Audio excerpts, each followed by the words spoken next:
सहारा enterprises तुमच्या स्वप्नातली गाडी आता कमी किमतीत. इचलकरंजी शहरालगत असलेल्या कबनूर चंदूर रोडवर कोन्नूर पार्कमधल्या सहारा एंटरप्राइजेस इथं पश्चिम महाराष्ट्रातली विविध बँका आणि फायनान्स कंपन्यांनी जप्त केलेल्या जुन्या दुचाकी आणि चारचाकी गाड्यांची विक्री केली जाते. शोरूम किमतीपेक्षा 25 ते 50% कमी दरात, उत्तम स्थितीत आणि संपूर्ण कागदपत्रांसह त्वरित डिलिव्हरी. दुचाकी 20,000 पासून पुढे तर चारचाकी 50,000 पुढे. आपल्या पसंतीची कार किंवा बाईक आता अगदी परवडणाऱ्या दरात घेऊन जा.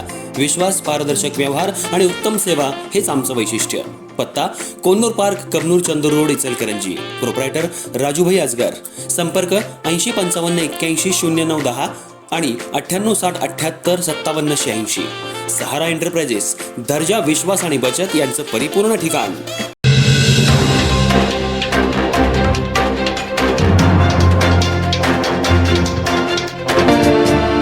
इचलकरंजी शहरात आज सायंकाळी सुमारे 7च्या सुमाराला महासत्ता चौक परिसरात भर दिवसा गोळीबाराची घटना घडली. या घटनेत ओमकार कांबळे हा युवक गंभीर जखमी झाला असून त्याच्यावर सध्या कोल्हापूर इथल्या खासगी रुग्णालयात उपचार सुरू आहेत. काही दिवसांपूर्वी जयसिंगपूर इथं ओमकार कांबळे आणि सूर्यवंशी नामक युवक यांच्यात एका नाजूक कारणावरून मारामारी झाली होती. या प्रकरणी जयसिंगपूर पोलीस ठाण्यात दोन्ही बाजूंनी गुन्हे दाखल झाले होते. ओमकार कांबळे यांना अटक करून न्यायालयीन कोठडी सुनावण्यात आली होती. काही दिवसांपूर्वी ते जामिनावर बाहेर आले होते. दरम्यान प्रिव्हेंटिव्ह ॲक्शनसाठी जयसिंगपूर पोलिसांनी त्यांना इचलकरंजी इथं आणलं होतं. संबंधित प्रक्रिया पूर्ण झाल्यानंतर ते पुन्हा जात असताना महासत्ता चौक परिसरात सांगली इचलकरंजी मार्गावर एका रुग्णालयाजवळ ओमकार कांबळे आणि त्यांचा मित्र थांबले असता सूर्यवंशी आणि त्याच्या साथीदारांनी त्यांच्यावर गोळीबार केला. गोळी ओमकार यांच्या पोटात लागल्यानं ते गंभीर जखमी झाले. गोळीबाराचा आवाज होताच परिसरात एकच धावपळ उडाली. जखमी अवस्थेत ओमकार रक्ताच्या थारोळ्यात पडले होते. त्यांच्या मित्रांनी आणि तिथं उपस्थित पोलिसांनी त्यांना तात्काळ इचलकरंजीतल्या खासगी रुग्णालयात दाखल केलं.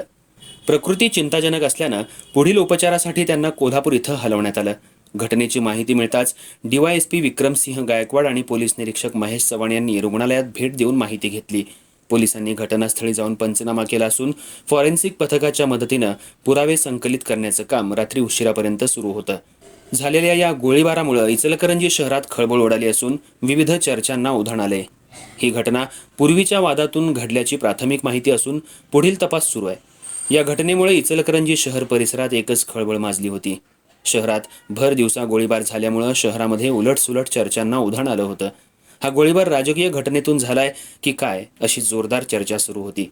पण घटनेशी इचलकरंजी शहराचा कोणताही संबंध नाही. ही सगळी घटना जयसिंगपूर इथं एका नाजूक प्रकरणातून घडलेली आहे. घटनेची नोंद रात्री उशिरा गावभाग पोलीस ठाण्यात होत होती.